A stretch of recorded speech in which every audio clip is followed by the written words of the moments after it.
Di antara kita semua, kita ini setara. Tidak ada manusia yang sempurna, tapi setiap manusia harus mencari dan menuju kesempurnaan.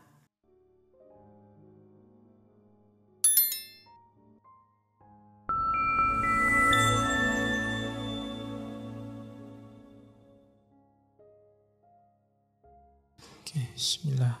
Assalamualaikum warahmatullahi wabarakatuh. Bismillah, mari kita lanjutkan ngaji filsafat kita.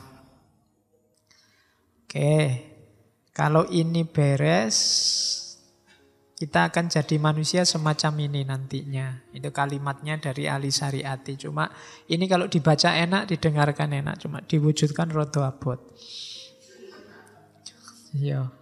Tapi tidak apa-apa, kita tuju ke situ. Jadi manusia yang akalnya senantiasa berpikir filosofis, tapi tidak membuatnya terlena atas nasib manusia.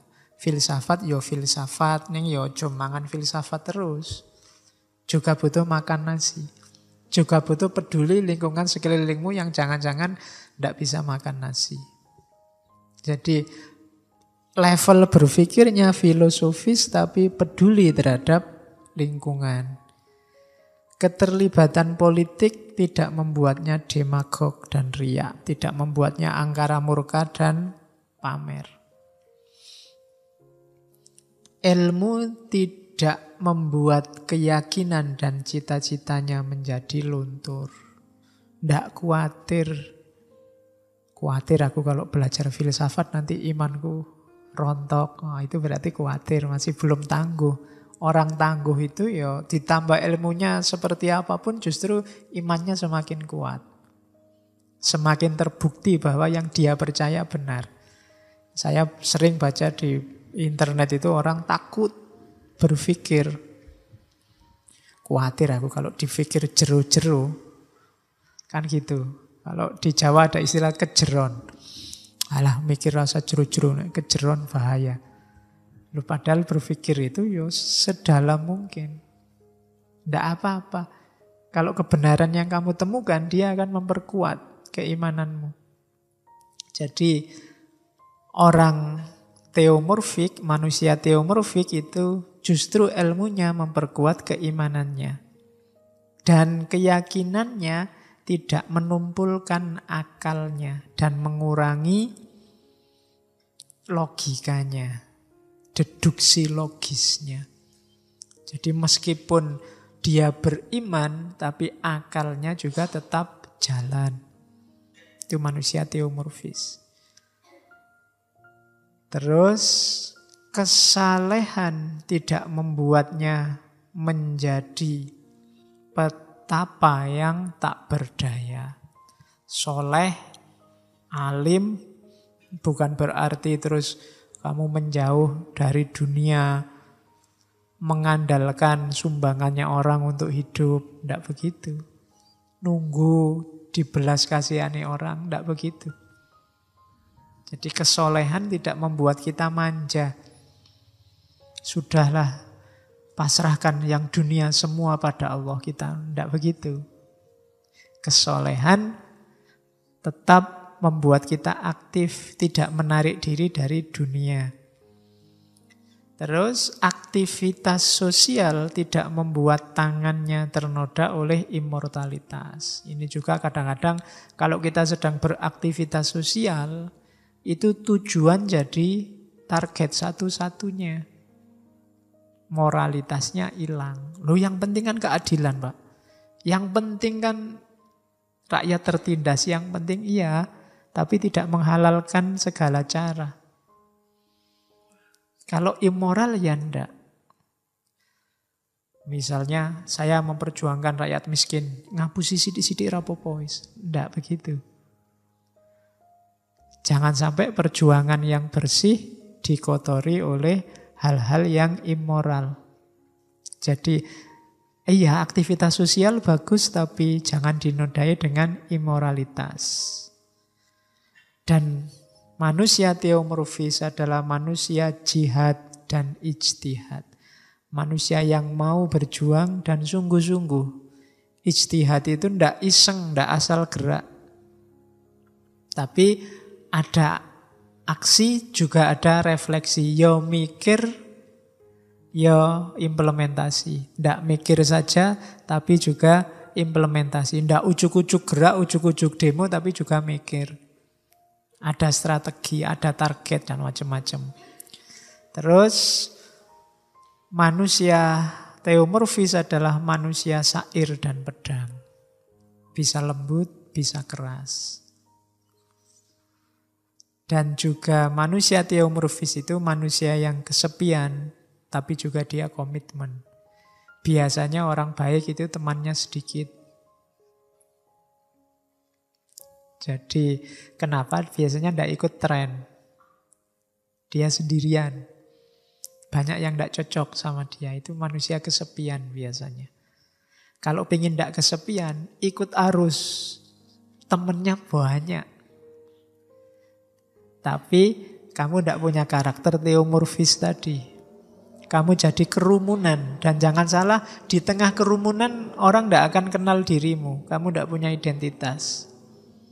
Untuk orang kenal dan kamu paham identitasmu, kamu memang harus kesepian. Kenali dirimu dalam sepi. Kan gitu. Kalau dalam ramai kamu tidak bisa. Puitis ya, manusia sair memang. Dan pedang. Kalau sudah ngamuk ya tidak sair lagi, tapi pedangnya keluar. Oke, tapi dia kesepian. Tapi dia punya komitmen. Karena punya komitmen lah kadang-kadang orang kesepian. Yang lain ikut saja apa katanya orang. Terus dia juga manusia yang punya emosi sekaligus akalnya jalan. Emosi dan jenius. Kekuasaan dan cinta kasih. Keyakinan dan pengetahuan. Dia adalah manusia yang menyatukan semua dimensi kemanusiaan yang sejati. Jadi manusia inilah yang benar-benar manusia. Yang tidak kayak gini, alternatifnya dua. Dia sedang berproses menuju ke sini atau salah arah, regres tadi. Jadi kita pasti belum di sini, enggak usah. Kalau ada yang ngaku-ngaku sudah di sini, aku ora percaya. Tapi semoga kita bergerak menuju ke sini. Jangan sampai kita ada di jalur sebelahnya. Jalur gerak mundur, jalur regresif. Ya tugas kita kan ke sini. Dan ini manusiawi, no? Pak, yang kayak gitu malaikat. Enggak. Itu terlalu baik, Pak. Enggak ada yang terlalu baik. Ya apik, tapi enggak terlalu. Ya memang wajarnya begitu. Kalau kita belum nyampe sini, berarti belum jadi manusia yang sangat manusiawi. Manusiawi itu ya dia jihad dan ijtihad. Dia juga punya emosi, punya akal. Punya keyakinan, keimanan karena manusia itu lemah. Tapi sekaligus punya pengetahuan sebagai senjata. Itu semuanya manusiawi. Lah kadang-kadang kita salah pakai istilah manusiawi. Dianggapnya yang salah-salah itu yang manusiawi. Bohong misalnya. Loh Pak, manusia itu kan manusiawi Pak, bohong. Loh, iya, dulu memang oleh Allah manusia dikasih potensi untuk bisa bohong. Tapi jangan salah, Allah juga ngasih potensi untuk jujur. Kamu bisa bohong, bisa jujur. Kamu tinggal milih. Nah, pilihan manusiawi yang baik itu yang jujur. Dua-duanya manusiawi. Tapi kita sering yang kita anggap manusiawi itu yang jelek-jelek. Gitu loh. Ya manusiawi lah Pak, masih muda, salah-salah dikit. Loh iya, emangnya yang muda gak bisa baik? Bisa. Cuma kita selalu pakai dalih-dalih untuk yang manusia baik mesti sing elik-elik. Oke. Ada yang tanya ke saya, Pak Faiz, kok sama mahasiswi jarang mau salaman? Jawabannya susah itu. Padahal aku ya enggak, kadang-kadang ya salaman aja. Cuma karena ditanya ya tak, apa iya ya saya begitu. Cuma waktu itu tak jawab, apa Pak Faiz? Nggak ya mau-mau aja. Cuma saya itu manusiawi. Karena manusiawi itu ya khawatir ya. Karena sekarang kan anak cium tangan itu pakai dibolak-balik pipi kiri, pipi kanan itu. Iya weh. Aku mengerikan kalau mahasiswi cium pipi kiri, pipi kanan. Kalau terus-terusan saya ingin lagi. Jangan-jangan dan alasannya manusiawi. Jadi karena manusiawi maka ya oke, kan sekarang gitu trennya. Kalau dulu cium tangan ya cium biasa, sekarang pakai pipi kiri, pipi kanan itu. Itu yang bikin kita tertarik. Oke, ada puisi bagus. Judulnya Satu yang diikuti 00 yang tiada habisnya. Terjemahan.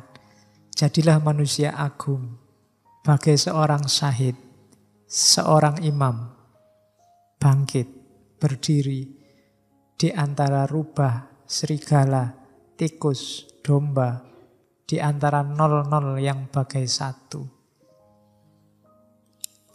Jadi sebelum kita eksis jadi insan yang progresif, kita belum jadi satu, kita masih 0.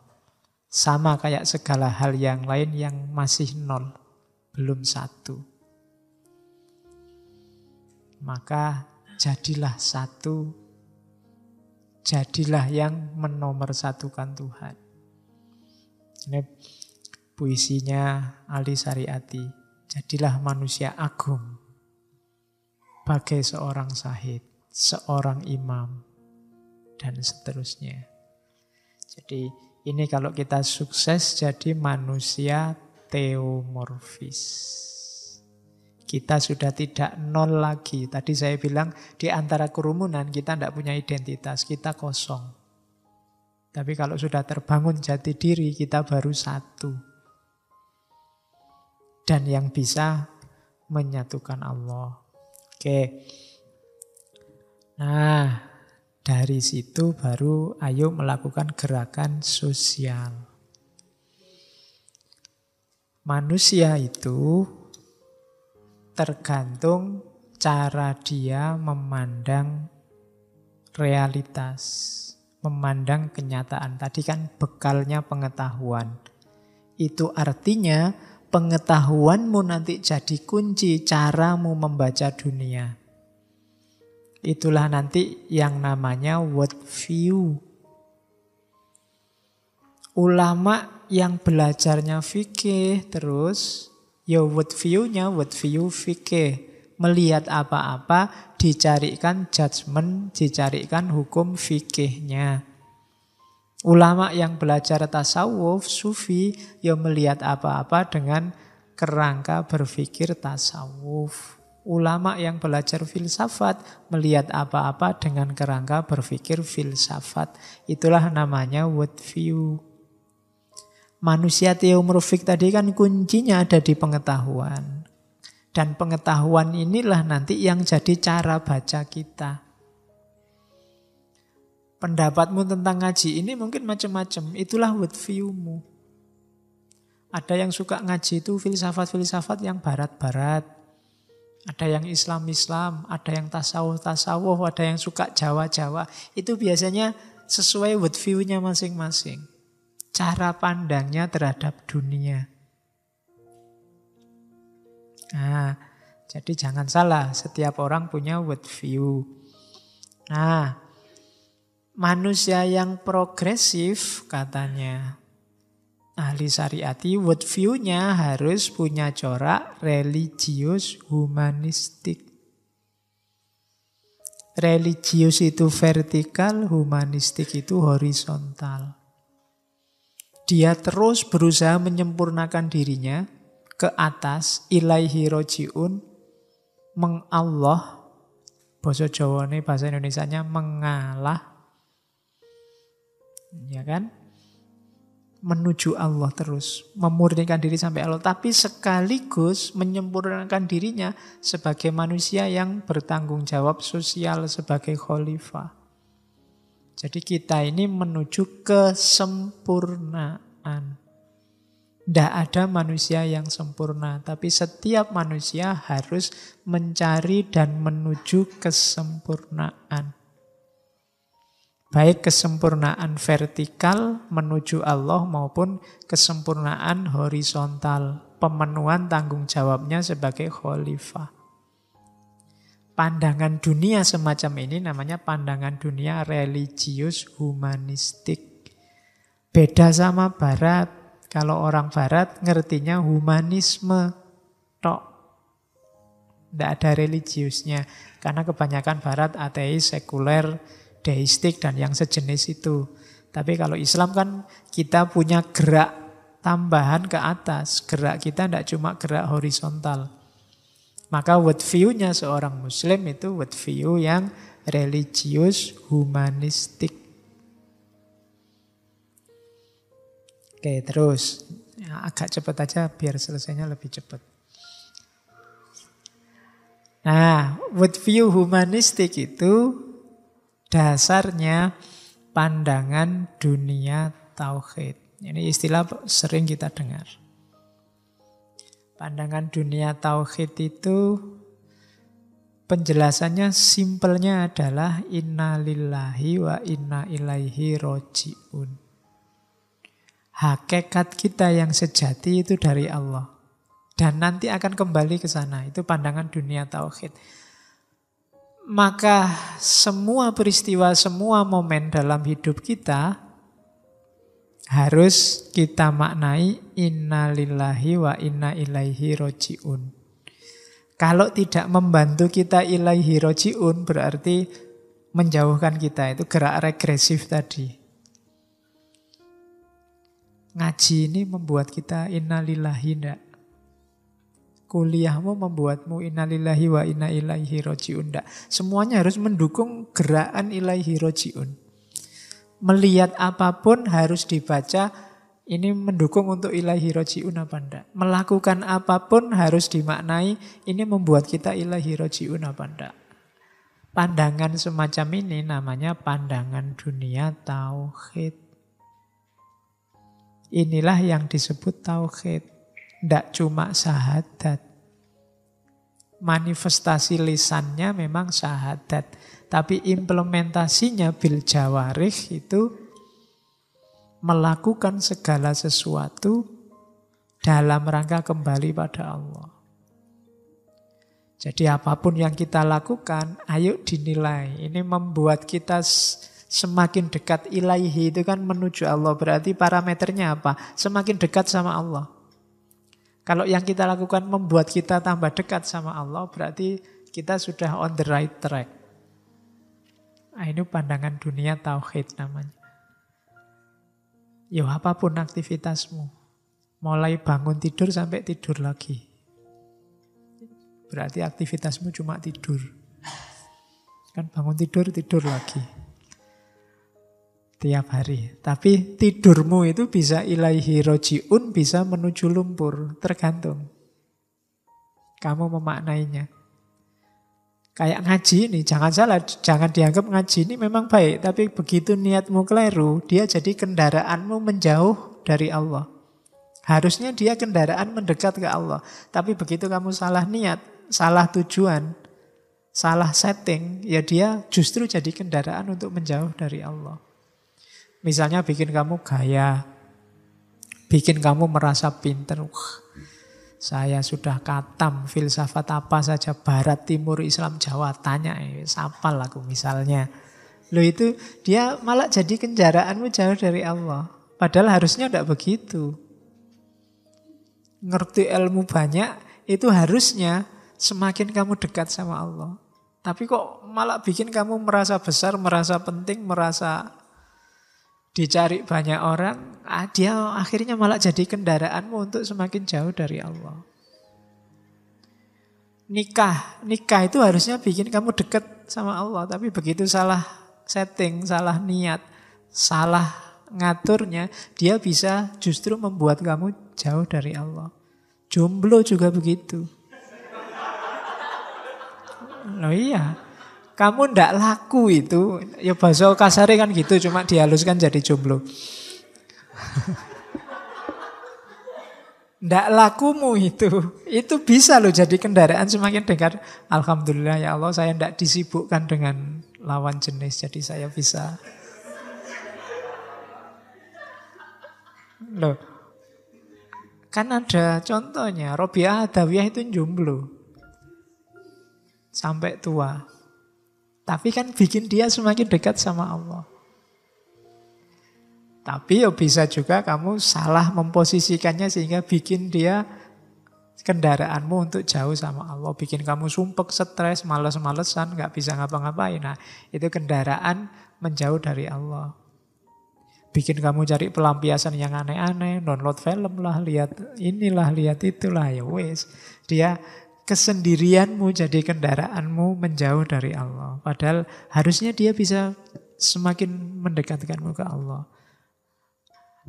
Cara hidup semacam ini itu cara hidup yang dilandasi pandangan dunia tauhid.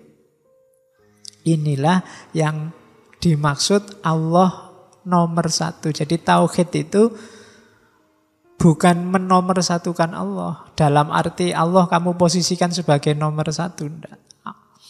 Karena kamu posisikan apa enggak, ya Allah selalu dan sudah nomor satu. Tapi kamu implementasikan keyakinanmu bahwa Allah nomor satu itu dalam kehidupanmu sehari-hari. Kalau yang vertikal berarti kamu tidak menyembah apapun, tidak menomorsatukan apapun selain Allah. Yang horizontal, segala aktivitasmu adalah dalam rangka semakin dekat dengan Allah. Itulah namanya pandangan dunia tauhid. Nanti yang jadi dasar teologi pembebasan. Itu kalimatnya Ali Syariati. Pandangan dunia tauhid menuntut manusia hanya takut pada satu kekuatan, yaitu kekuatan Tuhan. Maksudnya Allah. Selain dia adalah kekuatan yang tidak mutlak alias palsu. Tauhid menjamin kebebasan manusia dan memuliakan hanya semata kepadanya. Pandangan ini menggerakkan manusia untuk melawan segala kekuatan dominasi, belenggu, kenistaan manusia atas manusia. Tauhid memiliki esensi sebagai gagasan yang bekerja untuk keadilan, solidaritas, dan pembebasan. Jadi efek sosialnya apa pandangan dunia tauhid itu? Kalau kita memang benar-benar bertauhid, kita pasti anti ketidakadilan, anti pembelengguan, anti penindasan. Seperti dijelaskan minggu lalu, di setiap fenomena tidak adil, fenomena penindasan, di situ tauhid tercederai. Karena di situ ada penguasaan dari manusia atas manusia yang lain. Ada pemaksaan dari satu orang ke orang yang lain. Maka bertauhid itu ternyata efeknya tidak cuma individual, tapi juga sosial. Makanya ada istilah tauhid sosial. Itu berarti dampaknya, efeknya tauhid dalam kehidupan sosial. Kehidupan sosial yang gimana sih yang bertauhid itu? Kehidupan sosial yang anti ketidakadilan, yang isinya kesetaraan dan pembebasan dari segala jenis pembelengguan. Karena dalam tidak adil, pembelenggu dan macam-macam itu manusia tidak bisa menomorsatukan Tuhan.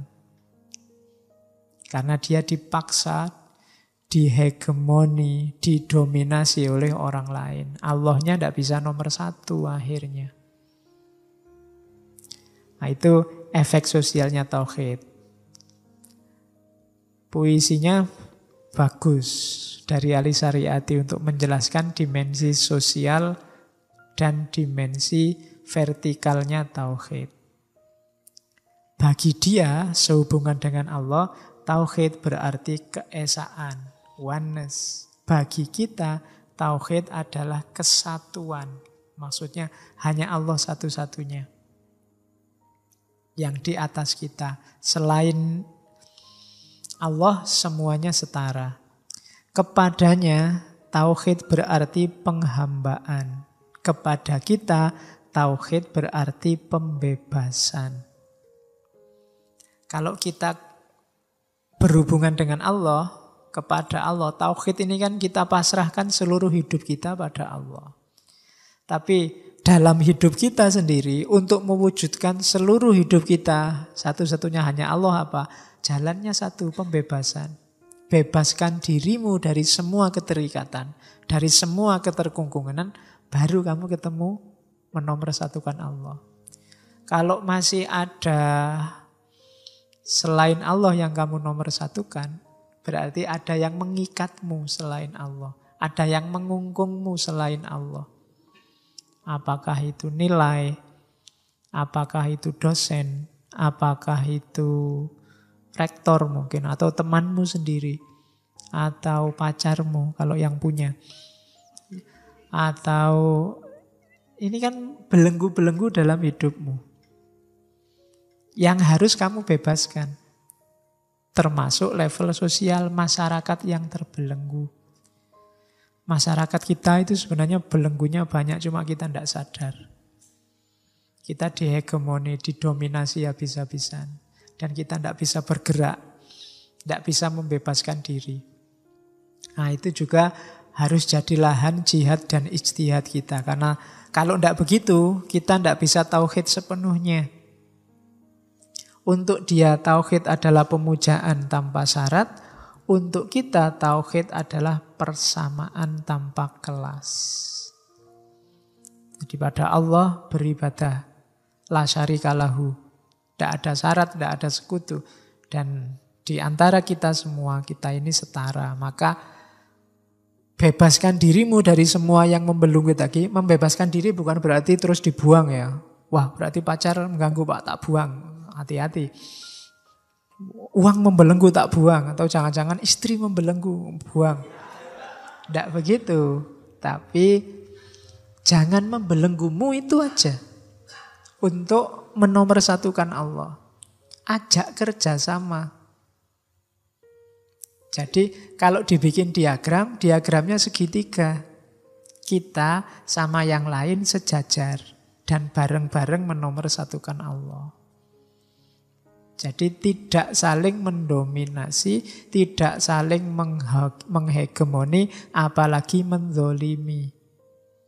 Kalau ada gejala kezoliman, gejala penguasaan, penghegemonian, harus kita perjuangkan biar segala kezoliman ini hilang. Jadi tidak memusuhi orangnya, tapi memusuhi fenomenanya.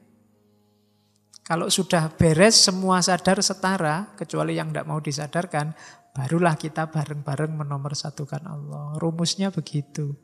Jadi perjuangan tauhid itu.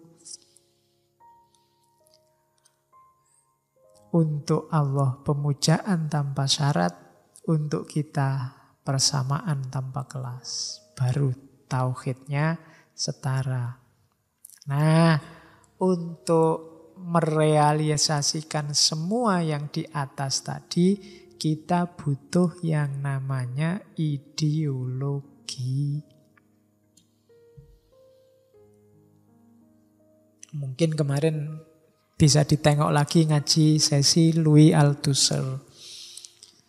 Jadi berarti apa? Kita butuh gagasan-gagasan, pandangan-pandangan yang sistematis untuk mewujudkan semua yang dijelaskan di depan tadi. Caranya bagaimana, step-stepnya bagaimana, langkahnya seperti apa, dan lain sebagainya. Itulah nanti yang disebut ideologi. Dan setiap peradaban melakukan itu. Ini untuk yang kesekian kalinya. Jadi ideologi itu bukan sesuatu yang mengerikan. Di Indonesia konotasinya agak negatif dan mengerikan karena bayangannya mesti PKI kalau ngomong ideologi. Enggak. Kita punya rancangan, kita punya struktur, kita punya gagasan-gagasan untuk diwujudkan sekaligus step-step yang harus kita tempuh. Itulah ideologi. Kalau enggak ada ideologi, perjuangan kita ngawur nanti. Kita tidak terkonsep. Maka pandangan dunia tauhid jadi visinya, ideologi nanti jadi misinya. Itu kalau kelembagaan. Ada visi, ada misi. Dan jangan salah katanya Lisariati, peradaban-peradaban itu kalau kita ingin mengenali peradaban kan kita kenalnya dari ideolog-ideolognya. Kalau kita belajar kebudayaan Cina ya kan mesti kan Lao Tse atau Konfusius. Kalau kita belajar India kan Upanishad, Weda. Kalau kita belajar Persia kan mesti arahnya ke Iran untuk paham world view-nya orang Persia, paham world view-nya orang Cina. Jadi Lao Tse, Konfusius. Dari situ kan Cina itu kayak gitu. Kalau dari Jackie Chan apa Jet Li kan tidak bisa. Kamu ngerti ini gelut dok, tawuran aja. Tapi kan enggak, world view-nya ada di Lao Tse. Ada di Konfusius. Orang Cina itu tangguh sekali ya. Teman-teman Tionghoa. Bisnisnya, usahanya. Mereka punya sistem etik yang luar biasa yang dulu pernah kita kaji. Konfusianisme. Beda sama beberapa aliran kita, misalnya di Islam ada Jabariyah yang serba pasrah. Sementara kalau di sana Konfusianisme itu kan taktis terus lebih mendunia. Jadi lebih kemasuk akalannya ada. Jadi itu yang bikin peradaban Cina luar biasa, kebudayaan Cina luar biasa. Nah, orang melihatnya di situ. Kalau saya ngomong Indonesia mungkin bayangannya orang ya Soekarno, nasionalisme ya Pak Karno. Kalau pembangunan ya Pak Soeharto. Kalau kan begitu orang. Itu kan ideolog-ideolognya mereka. Yang merumuskan misinya mereka. Negara ini mau dibawa kemana mereka. Dulu zaman Pak Harto ada GBHN. Garis Besar Haluan Negara. Nah itu kan ideologinya itu. Ya meskipun agak kaku tapi orang tahu besok kita mau dibawa ke sana. Meskipun cara membawanya juga sering beberapa kali ada masalah. Tapi kita tahu mau dibawa kemana. Itu ideolog. Hari ini kita Indonesia yang agak bingung nyari ideologi. Maunya sih Pancasila. Tapi dulu zaman Pak Harto Pancasila ditafsirkan rigid, kaku, pakai P4. Karena Pancasila itu prinsip-prinsip general. Nah besok ini mumpung waktunya pilkada banyak pimpinan-pimpinan baru, nggak usah nagih macam-macam deh, dia punya ideologi apa. Pandangan dunianya seperti apa, itu menentukan. Pandangan dunianya Pak Anies sama Pak Ahok pasti beda. Buktinya cara mimpinnya beda, cara mengelolanya beda. Itu kan menentukan. Lah kamu cocoknya sama yang mana, kan begitu. Nggak harus kesusu program. Karena kalau kamu tanya programnya paling ya dihapusi. Kamu lihat visinya saja mereka. Jadi world view-nya sama ideologinya. Karena nanti mau dibawa kemana sih? Kan itu penting. Oke lah, sekarang Indonesia membangun macam-macam. Pertanyaan selanjutnya mau dibawa kemana? Seandainya sudah selesai semua terus ngapain lagi? Kan gitu harus jelas.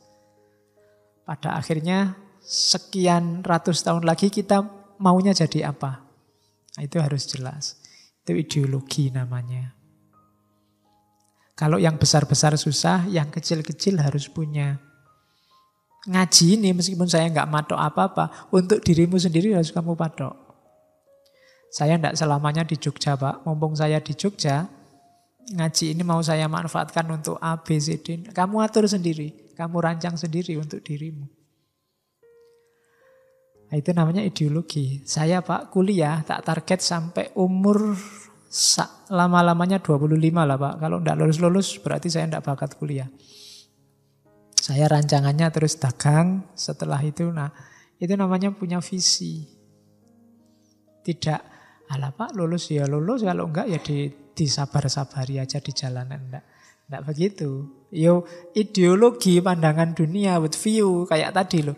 Mungkin enggak terrealisasi 100%, tapi kamu punya visi, punya arah yang dituju. Meskipun nanti pada puncaknya arah utamanya ya tetap ilaihi roji'un. Tapi kamu punya step-step strategi menuju ke sana. Nah, itu ideologi.